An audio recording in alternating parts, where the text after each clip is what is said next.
Honour in Westeros is often spoken about with reverence. Knights swear oaths to defend it. Lords claim to uphold it. Songs celebrate it as the defining virtue of noble warriors who stand against injustice regardless of the consequences. But the fourth episode, 7, finally forces that ideal into its most dangerous test yet. Because when honour collides with power, tradition, and pride, it rarely remains a simple moral concept. It becomes something far heavier, something that demands blood. And in the world of Westeros, proving honour does not happen through words or reason. It happens through survival. The conflict that has been quietly building across the previous episodes finally reaches its inevitable breaking point here. What began as a moment of moral instinct has now escalated into a life-or-death confrontation between individuals separated by rank, influence, and authority.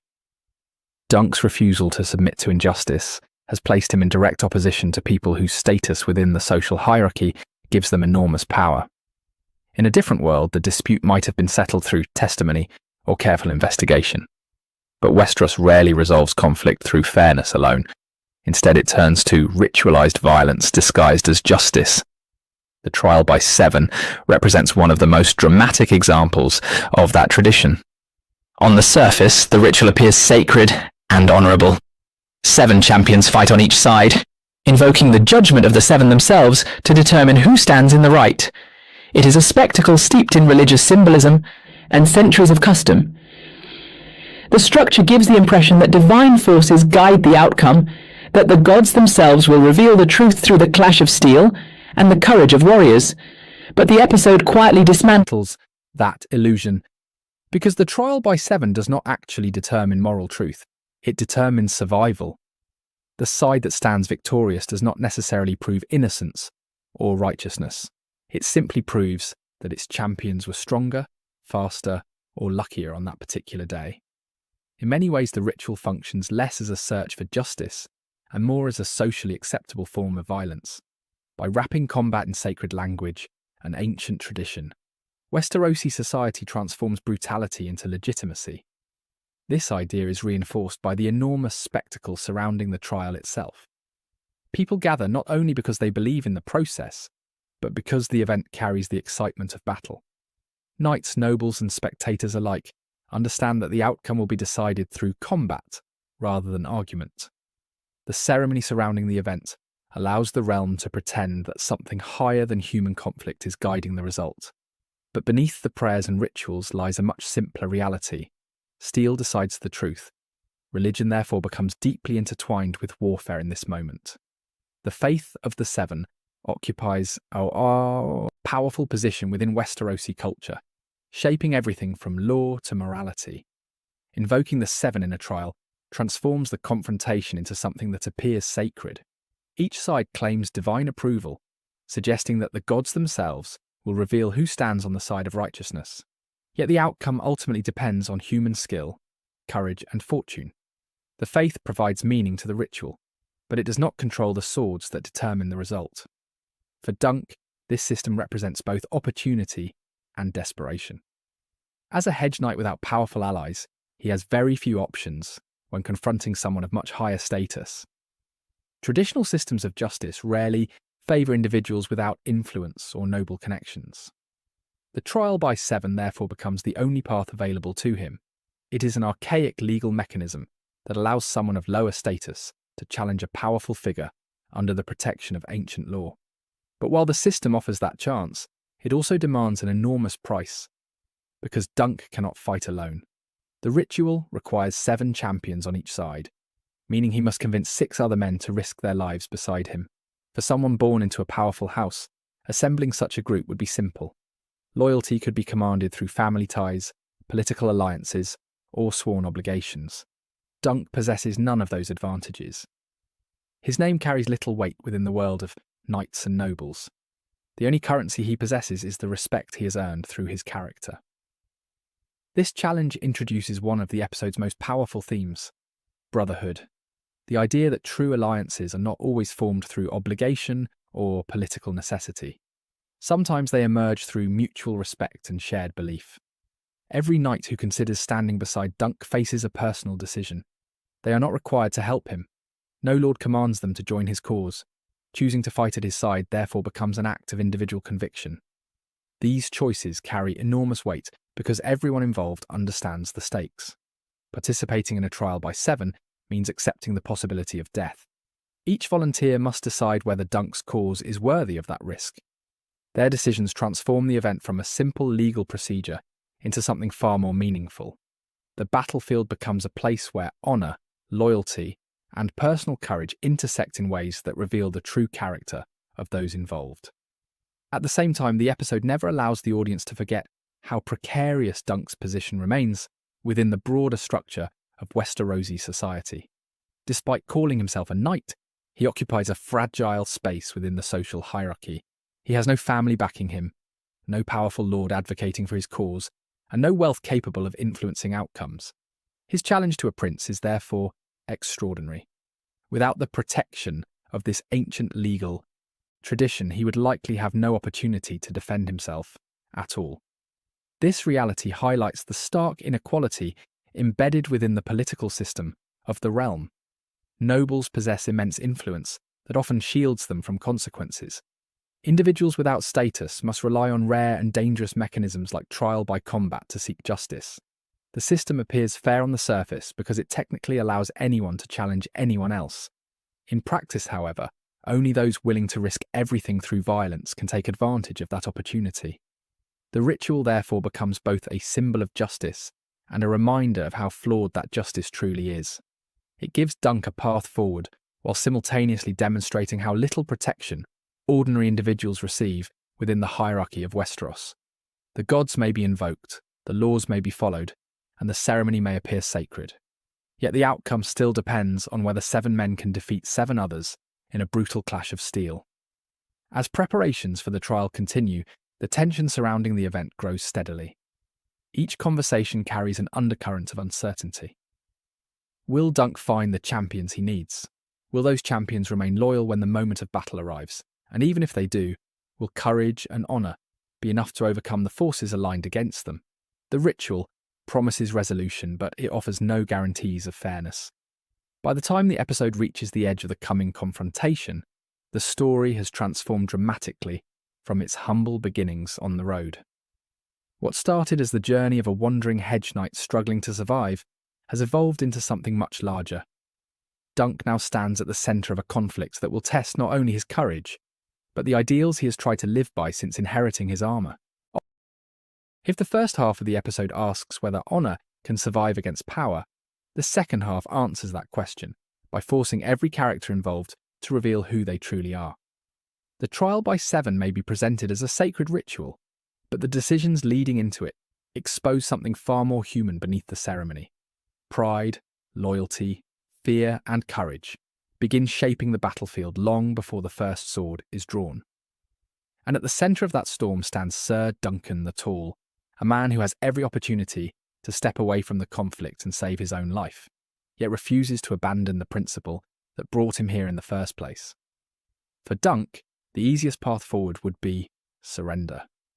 Apologising to powerful men, admitting fault and accepting punishment would almost certainly spare him the brutal uncertainty of the trial. Many people in Westeros would consider that decision practical rather than cowardly. Survival often demands compromise, especially when confronting individuals whose rank places them far above the law. Yet Dunk refuses to retreat from the position he has taken. The reason for that refusal reveals the deepest truth about his character. Dunk's honour is not something he performs for reputation or recognition. It is the foundation of how he sees himself. When he defended someone weaker than himself earlier in the story, he did so because the idea of standing aside felt impossible. Backing down now would mean admitting that the values guiding his actions were meaningless the moment they became dangerous. For Dunk, that is not a sacrifice he is willing to make. He may doubt his experience as a knight, but he does not doubt the principles that define what a knight should be. This decision transforms Dunk from a man reacting instinctively into someone consciously embracing the consequences of his beliefs. Earlier choices were driven by emotion and empathy in the heat of the moment. Now he stands fully aware of what lies ahead. The risk is no longer theoretical. It is immediate and unavoidable. Yet he remains committed to the path he has chosen. In doing so, Dunk demonstrates that his sense of honour is not naive idealism, it is conviction. Egg's role during this moment becomes equally powerful. Throughout their journey, the boy has grown from an unexpected companion into someone deeply connected to Dunk's fate. What began as curiosity and admiration has evolved into genuine loyalty. Egg understands the danger of the situation as clearly as anyone present. He knows the odds are uncertain, and he knows that staying close to Dunk could place his own future at risk. Yet the idea of abandoning the man who protected and guided him never truly enters his mind. This loyalty reveals how much their relationship has evolved beyond its original structure. Egg is no longer simply a squire performing duties for his knight. His belief in Dunk has become personal. He sees in Dunk something rare within the world of Westeros, a man who genuinely tries to live according to the ideals that others merely claim to represent.